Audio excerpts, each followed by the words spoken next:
पन्नगे च सुरेंद्रे च कौशिके पाद संस्पृशि निर्विशेष मनस्काय श्री वीरस्वामिने नमः। आर्हत वाङ्मय में कहा गया है, नमो चौबीसाये तित्थगराणम उस भादि महावीर पज्जवसाणानम इनमेव निगंथम पावयणम सच्चम अनुत्तरम केवलम परिपुन्नम नेयाउयम संशुद्धम सल्लगत्तणम सिद्धिमग्गम मुक्तिमग्गम निज्जानमग्गम निब्बाणमग्गम अवितः मविसंधि सब दुखपहीन मग्गम।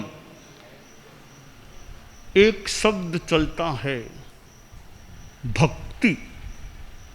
भक्ति योग भी एक शब्द है जो दो शब्दों का संयोग मान सकते हैं, समास मान सकते हैं। भक्ति शब्द प्रसिद्ध है हमारे यहाँ साधु समुदाय में और साध्वी समुदाय में भी संभवतः भक्ति शब्द। तो भक्ति करना यानी कोई अतिथि साधु आए हैं तो उनको आहार पानी कराना, उनके लिए गोचरी लाना, स्थान की व्यवस्था, यो एक आतिथ्य सत्कार के संदर्भ में भी भक्ति शब्द का प्रयोग संभवतः होता है। तो चारित्रात्माओं में तो यह जो भक्ति है वो आतिथ्य सत्कार सम्मान उस रूप में प्रचलित है। वैसे भक्ति शब्द में बहुत गरिमा है। किसी का भक्त होना एक श्रद्धा का भाव, बहुमान का भाव। आवश्यम में यह जो पाटी जो मैंने थोड़ी सी उच्चरित की, इसमें भक्ति का दर्शन होता है। 24 तीर्थंकरों को नमन नमस्कार। 24 कौन से? उस भाई महावीर पज्जव ऋषभ से लेकर महावीर तक के 24 तीर्थंकर जो वर्तमान अवसर पिणी में इस भरत क्षेत्र में हुए हैं, उन 24 तीर्थंकरों को नमस्कार। यह नमन है तो नमन में भी भक्ति है। बिना भक्ति के अंतर मन से नमन होना मुश्किल हो सकता है। तो नमन के भीतर भी भक्ति का अनुमान दर्शन हो सकता है। निर्ग्रंथ प्रवचन के प्रति भक्ति, अब जो पाठ में कहा गया, इनमेव निगंथम पावयणम सच्चम अनुत्तरम, अब ये कितनी बड़ी श्रद्धा या भक्ति की बात है कि यही निर्ग्रंथ प्रवचन सत्य है, अनुत्तर है, और आगे कई बातें बताई गई हैं। तो तीर्थंकरों को नमन और तीर्थंकरों द्वारा जो प्रवर्तित निर्ग्रंथ प्रवचन है उसके प्रति भी भक्ति की भावना। भक्ति हर किसी के प्रति करना अपेक्षित नहीं है। अपना जो आराध्य है, श्रद्धेय है, आदर्श है, उसके प्रति भक्ति हो सकती है। और समर्पण भी एक प्रकार की भक्ति है। समर्पण में शर्त नहीं होनी चाहिए, निशर्त समर्पण, वो शुद्ध समर्पण हो सकता। इफ बट लग जाए, इफ यदि ऐसा करो तो मैं ऐसा कर दूं, कि देखो सोचता हूँ लेकिन हो न हो, या लेकिन और यदि जहाँ लग गए हैं वहाँ हो सकता है समर्पण में जान पूरी नहीं है। हाँ, शर्त आ गई, इफ यदि ऐसा करो तो मैं ऐसा कर दूं। जहाँ कोई यदि नहीं, कोई लेकिन नहीं, नन्नू नच नहीं, बस मुझे शिरोधार्य है, स्वीकार है। आप करो मत करो, मैं तो ऐसा करने का पक्का विचार रखता हूँ। तो समर्पण में शर्त नहीं और भक्ति में अहंकार नहीं। भक्ति है फिर अहंकार नहीं। जब मैं था तब तुम नहीं, जब तू तब मैं नाई, प्रेम गली अति सांकड़ी, क्या मैं दो न समाई। प्रभु के प्रति भक्ति है तो प्रभुमय बन जाओ। बस मेरे लिए प्रभु है तो प्रभु और मैं, जहाँ मैं यानी अहंकार के रूप में मैं, जब अहंकार है तब प्रभु मानो उस रूप में नहीं है। जब प्रभु हैं फिर मैं अहंकार कुछ नहीं है। प्रेम गली अति सांकड़ी है, प्रेम कह दो भक्ति कह दो, ये भक्ति की गली बहुत सांकड़ी संकड़ी है, दो नहीं समाते, एक ही रह सकता है। या मैं रहेगा या प्रभु रहेगा, आराध्य रहेगा। तो ये मैं यानी अहंकार के रूप में मैं नहीं रहे। तो यह भक्ति का भाव, गुरु के प्रति भी भक्ति, अपने अपने स्तर की भक्ति हो सकती है। परम पूज्य आचार्य श्री तुलसी हमारे गुरुदेव थे। आचार्य श्री महाप्रज्ञ जी उनके बाद यानी हमारे फिर वो गुरु हो गए थे। तो गुरुदेव तुलसी के पास कितने संत रहे हैं। आचार्य श्री महाप्रज्ञ जी के उपपात में भी हम लोग रहे हैं। और हमारे धर्म संघ में तो आचार्य भी एक ही होते हैं, दो की बात ही नहीं रही। फिर कि दो आचार्य हो तो फिर भी साक दो हमारे आचार्य तो एक ही होते हैं। और सामान्य रूपेण वो गुरुदेव भी एक ही होते हैं। ऐसा नहीं कि आचार्य श्री तो एक है और गुरुदेव अलग अलग हैं।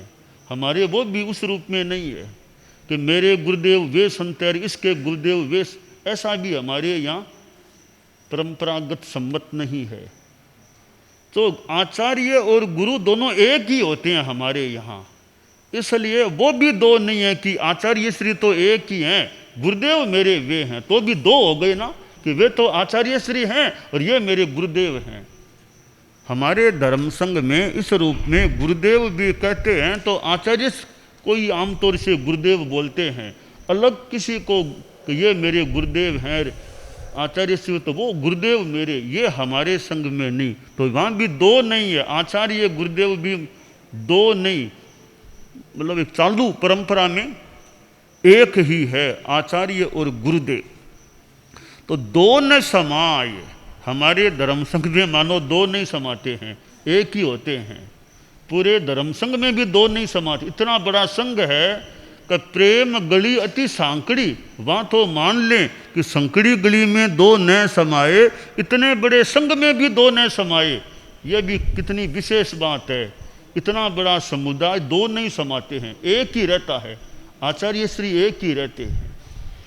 तो थोड़ा सा एक्सेप्शन जरूर मान लें, जब गुरुदेव तुलसी गणाधिपति थे तब थोड़ा सा एक गुरुदेव भी थे, वैसे आचार्य श्री भी थे, वो तो थोड़ा सा एक एक्सेप्शन या अपवाद या जो भी एक थोड़े समय की बात थी। बाकी सामान्यतया आचार्य श्री और गुरुदेव दोनों एक ही व्यक्ति हमारे धर्म संघ में होता है।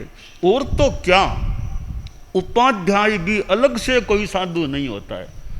मैं भूल न करूं, तेरा पंथ के आज तक के इतिहास में किसी मुनि को उपाध्याय का पद नहीं दिया गया। भिक्षु स्वामी से लेकर महासमण तक आज की डेट में इतने बजे तक किसी भी साधु को या साध्वी को संभवतः जहाँ तक अनुमान है किसी को भी विधिवत उपाध्याय का पद नहीं दिया गया। पद को किसी पद पर उपाध्याय के रूप में किसी को स्थापित नहीं किया गया।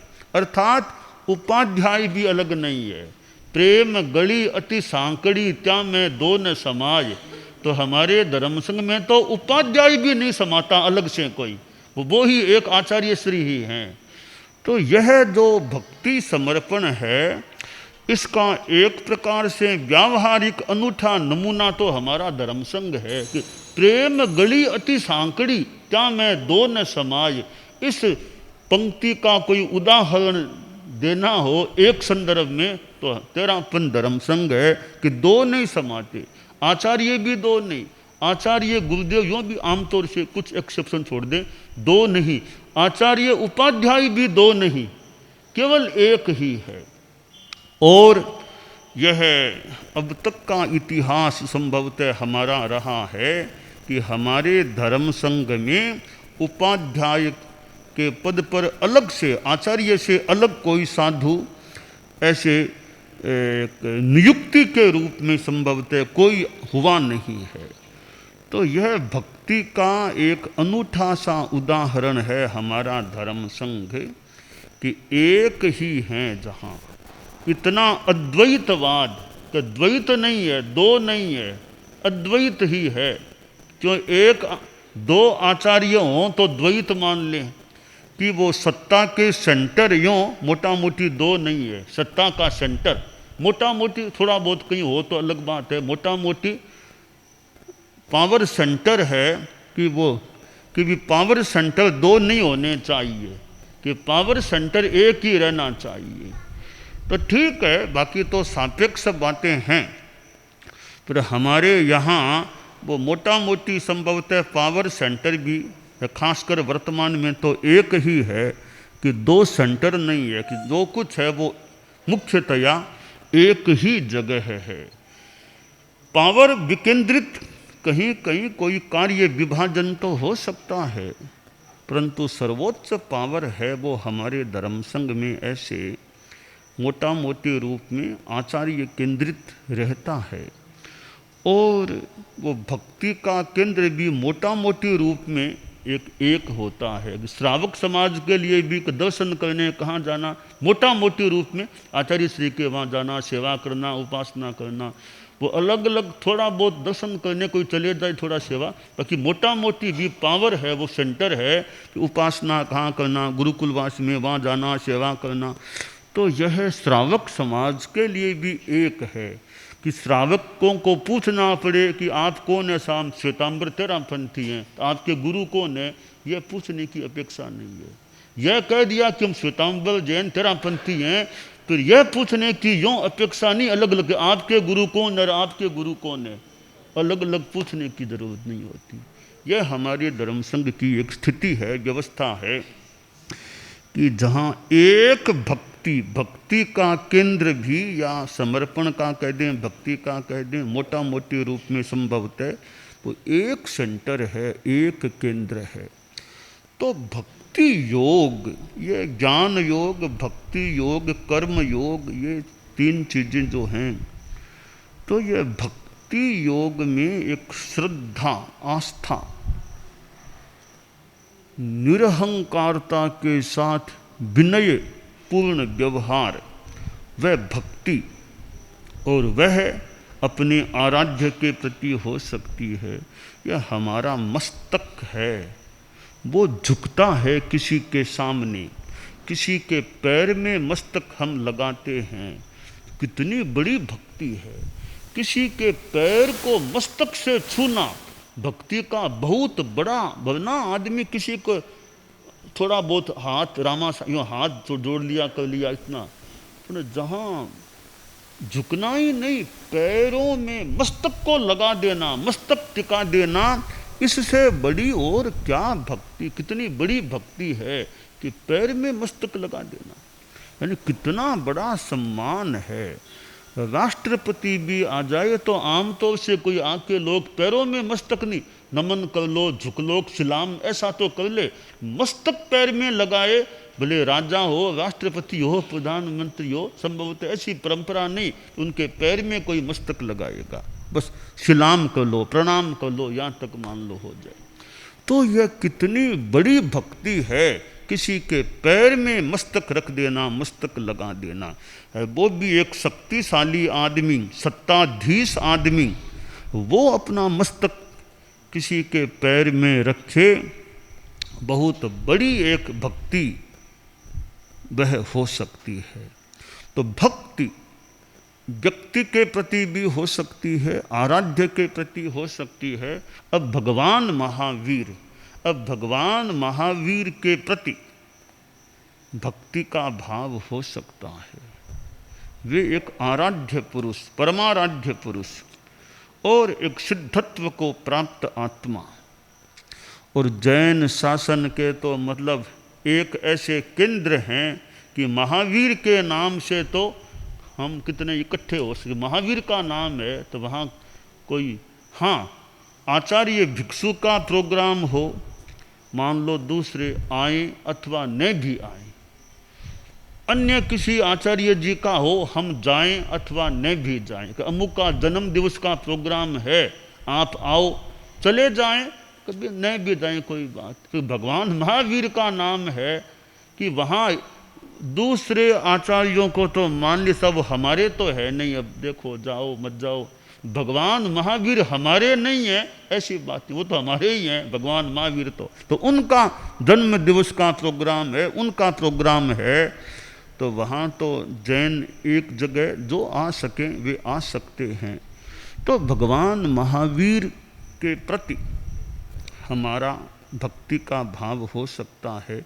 आचार्य भिक्षु को हम देखें, वीर वाणी वीर भाग गया, जो भी कितना उनका भगवान महावीर के प्रति एक भक्ति और नैकट्य और मानो कोई समर्पण जो भी हो, वो एक ग्रंथों में देखने को मिल सकता है। और भिक्षु स्वामी के प्रति भी हमारी परंपरा में हमारे आचार्यों ने कितने गीत भिक्षु स्वामी के प्रति बनाए हैं। हमारे संत लोग भले कोई खोज करें, चिंतन कर लें, जितने गीत भिक्षु स्वामी के प्रति रचित हैं और अन्य किसी भी आचार्य श्री के प्रति आसाधना न हो, इतने गीत हैं क्या, एक प्रश्न है।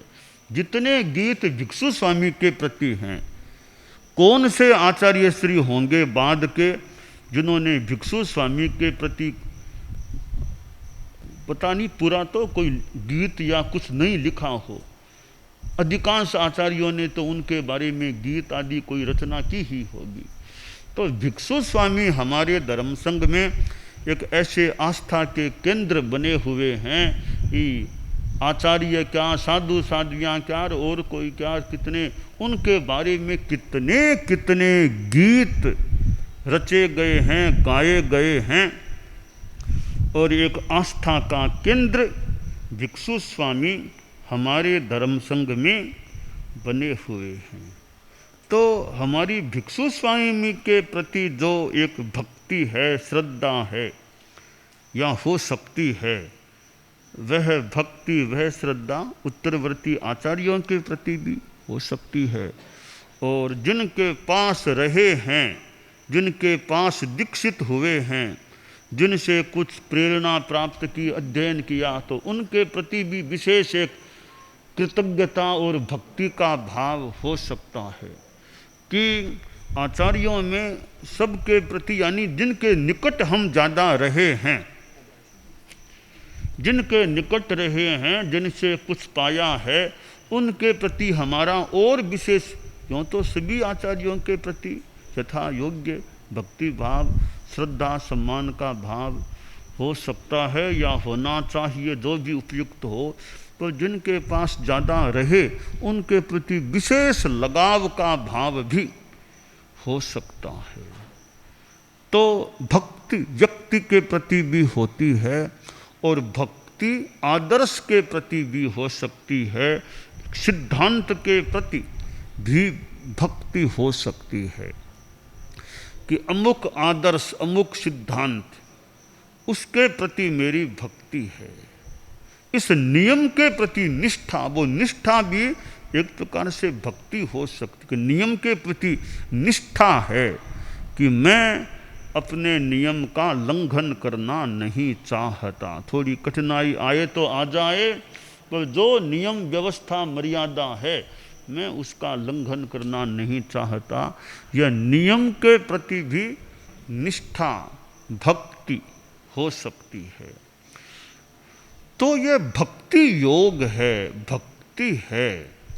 भक्ति में भी या भक्ति से भी शक्ति की प्राप्ति हो सकती है। कि ये रामायण में जो कहा गया, भक्ति शक्ति दो है जीव तणी रखवाली, भक्ति बजो सम्मुख जई केलो शक्ति संभाली। भक्ति शक्ति दो, या तो भक्ति का मार्ग लो या शक्ति का मार्ग लो, पर भक्ति से भी शक्ति प्राप्त हो सकती है। कि या तो सरेंडर हो जाओ, समर्पण करो, या फिर सामने मोर्चे सामने आओ, लड़ाई के लिए तैयार हो जाओ। तो हमारे में अपने आराध्य के प्रति भक्ति, जैसे भगवान महावीर हैं, वो नवकार मंत्र है, नवकार मंत्र में जो पवित्र आत्माओं का उल्लेख है, उनके प्रति भक्ति, भगवान महावीर के प्रति भक्ति, और हमारे परम पूजनीयों के प्रति श्रद्धा का भाव, सिद्धांत के प्रति, आदर्श के प्रति बहुत बड़ी भक्ति है। आदर्श के प्रति भक्ति का होना, कि मैं ईमानदारी का पालन करूंगा, कोई गृहस्थ भी कर ईमानदारी रखूंगा, अब ईमानदारी के प्रति भी भक्ति, भी मैं ईमानदारी को नहीं छोड़ सकता, नहीं छोड़ना चाहता, तो वह भी एक भक्ति हो जाती है। तो हम एक जैन शासन के धर्म संघ से जुड़े हुए हैं, जैन श्वेतांबर तेरा पंथ से जुड़े हुए हैं, और इतने संत इतनी साध्वियाँ गुरुकुलवास में रहते हैं। अभी तो फिर भी थोड़े शायद मान लो साध्वियाँ कुछ कम हैं, हो सकती हैं, साध्वी प्रमुखा विस्तृत विभाजी नहीं हैं। तो इतने चारित्रात्माएँ यानी साधु साध्वियाँ आचार्य गुरुकुलवास में रहते हैं। एक इतना बड़ा समुदाय एक साथ में रहता है, यात्रा होती है। गुरुदेव तुलसी के समय साधु साध्वियाँ, आचार्य श्री महाप्रज्ञ जी के समय भी देखा कितने साधु साध्वियाँ। तो यह गुरुकुलवास का एक पक्ष है, रूप है, कि इतनी संख्या में साधु साध्वियाँ रह रहे हैं। वरना यह भी थोड़ा सा मुश्किल काम हो सकता है कि बिहार यात्रा, बिहार में इतने ठाणों का साथ में होना, यह भी एक असाधारण बात भी। 2 दिन 5 दिन 7 दिन रहना अलग बात है, लंबे काल तक यूँ वर्षों के बरस बीत जाते हैं, यूँ इतने ठाणे और भी ज़्यादा ठाणे हो जाएं साथ में रहते हैं, तो यहाँ भी कोई भक्ति हो सकती है।